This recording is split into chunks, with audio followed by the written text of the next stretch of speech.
Nous lisons dans la première épître de Jean, chapitre 2, à partir du verset 3. Nous nous arrêterons particulièrement à partir du verset 7 aujourd'hui. Je relis les versets précédents pour être bien dans la pensée de la progression de ce que veut nous dire Jean. Si nous gardons ses commandements, nous savons par cela que nous l'avons connu. Celui qui dit « je l'ai connu » et qui ne garde pas ses commandements est un menteur, et la vérité n'est point en lui. Mais l'amour de Dieu est véritablement parfait en celui qui garde sa parole. Par cela, nous savons que nous sommes en lui. Celui qui dit qu'il demeure en lui doit marcher aussi comme il a marché lui-même. Le verset 7. Bien-aimés, ce n'est pas un commandement nouveau que je vous écris, mais un commandement ancien que vous avez eu dès le commencement. Ce commandement ancien, c'est la parole que vous avez entendue. Toutefois, c'est un commandement nouveau que je vous écris, qui est vrai en lui et en vous, car les ténèbres se dissipent à la lumière véritable paraît déjà. Et la lumière véritable paraît déjà. Nous allons nous arrêter là parce qu'on a l'impression que Jean dit tout et son contraire. Il dit que c'est pas nouveau et après il dit que c'est nouveau. Quand il dit au verset 7, « Ce n'est pas un commandement nouveau », nous avions déjà vu la dernière fois que le commandement c'est « entolé » qui veut dire une parole d'autorité, une parole faisant autorité. Donc il n'est pas sujet ici de loi, d'ordonnance, etc. C'est vraiment une parole qui fait d'autorité. Et la négation, ce n'est pas. C'est une négation absolue en grec. C'est-à-dire que ce n'est absolument pas. Il n'y a rien de nouveau. Absolument rien de nouveau. Donc c'est pas la peine de dire qu'il y a des choses qui sont nouvelles, parce que c'est la nouvelle alliance, etc. Il n'y a rien de nouveau. Tout était déjà vu avant. Le mot nouveau ici montre bien, parce qu'il explicite, Kainos, il explique quelque chose qui n'avait pas été vu ou fait auparavant. Donc il n'y a rien eu de nouveau. Absolument rien. Mais c'est un commandement ancien. Ancien, ce qui est intéressant, c'est que en grec, le mot là montre bien que, palaios, qu'il y a de l'âge sans aucune notion de vétusté ou d'usure. C'est-à-dire que c'est pas parce que c'est ancien que c'est vieux et que ça n'a plus d'utilité. Au contraire, ça reste tout aussi vrai. Donc, mais un commandement ancien que vous avez eu dès le commencement, depuis le début. Depuis le début. Ce commandement ancien, c'est la parole que vous avez entendue, donc, depuis toujours. Toutefois, alors nous allons nous arrêter sur ce toutefois, paline. Ça veut dire, ce toutefois, le terme grec qui était traduit par toutefois, renouvellement ou répétition de l'action. Ça veut dire, c'est comme si, plutôt que toutefois, c'est mais je répète. C'est comme si je recommençais au début, je répète ce qui a déjà été vu. C'est un commandement nouveau. C'est toujours entolé, c'est toujours kainos, ce sont les mêmes mots. Que je vous écris, ce qui est vrai. Ce qui est vrai. Le mot vrai ici est un mot très particulier. C'est alétes. Alétes, c'est souvent traduit par vrai en français, mais c'est un terme qui est associé à la notion de réalité objective ou de conformité à la réalité. C'était une recherche de ce qui est authentique chez les philosophes grecs, à partir de alétes, ce qui est authentique, ce qui est réel ou vrai, par opposition à ce qui est illusoire, trompeur et subjectif. Donc c'est-à-dire que cette parole d'autorité que l'apôtre répète, remet un petit peu sur le devant de la scène, est la réalité, est quelque chose d'objectif, est authentique. Et il dit ce qui est vrai en lui. Nous savons qu'en lui tout est vrai, qu'il n'y a rien ne change, est immuable, mais aussi en vous. Et en ce sens, on voit que Jean s'adresse à ceux qui sont allés plus loin. Nous avons vu la dernière fois, c'est pour ça que j'ai relu à partir du verset 3, qu'il y avait une progression. Avec le verset 3, nous l'avons connu. Le verset 4, je l'ai connu. Et le verset 5, nous sommes en lui, donc c'était aller plus loin, et le verset 6, ceux qu'il demeure en lui, celui qui dit qu'il demeure en lui. Donc il y avait une invitation à aller plus loin entre ceux qui connaissent Dieu, qui rencontrent Dieu, puis ceux qui sont en Dieu. C'est pas la même chose. Et là, eh bien, il part du principe qu'il s'adresse à ceux qui sont en Dieu, puisque c'est en vous. Donc là, ce qui s'adresse par la suite ne s'adresse pas à ceux qui ne font que connaître Dieu et qui s'arrêtent là. Ça s'adresse à ceux qui vont marcher avec Dieu dans la foi, c'est-à-dire dans cette relation d'intimité avec Dieu. Et voilà ce qu'il est dit, car les ténèbres se dissipent.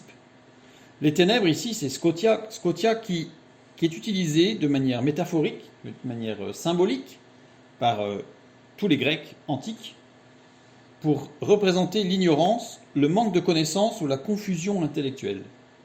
C'est-à-dire qu'à partir du moment où on considère que cette parole d'autorité est véritablement ce qu'il y a de réel et d'objectif, à ce moment-là, l'intelligence commence à comprendre. Et tant qu'on n'est pas dans cette démarche, il est difficile, voire impossible de comprendre ce que Dieu fait dans nos vies ou a fait dans nos vies. Pourquoi ? Pourquoi ceci ? Pourquoi cela ? Mais à ce moment-là, les ténèbres, donc on a compris, cette ignorance, ce manque de compréhension, ce manque de connaissance, c'est pas péjoratif, c'est pas jugeant, mais c'est un fait. Se dissipe. Le verbe se dissiper ici, parago, qui veut dire détourner, diriger dans un autre sens.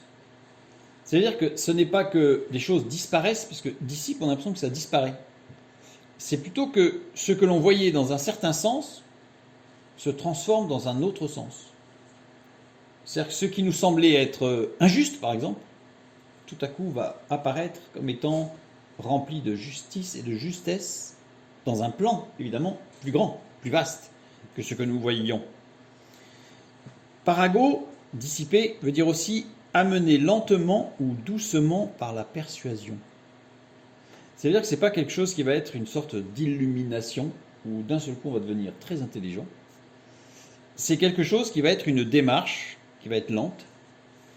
Petit à petit, nous allons comprendre, nous allons concevoir ce puzzle qui s'assemble et nous allons nous rendre compte que Dieu est puissant et que depuis le début, il a tout préparé pour que justement ce puzzle s'assemble.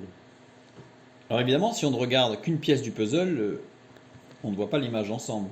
Si on voit qu'une partie des pièces du puzzle, on ne voit pas l'image ensemble et on peut trouver ça laid.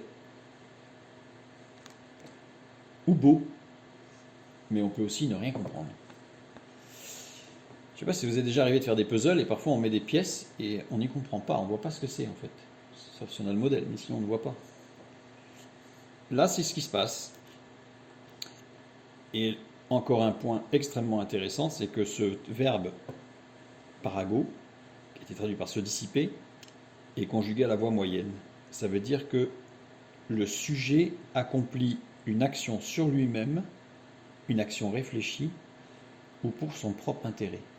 Ça veut dire que ça ne nous tombe pas dessus. C'est pas une fois de plus l'illumination.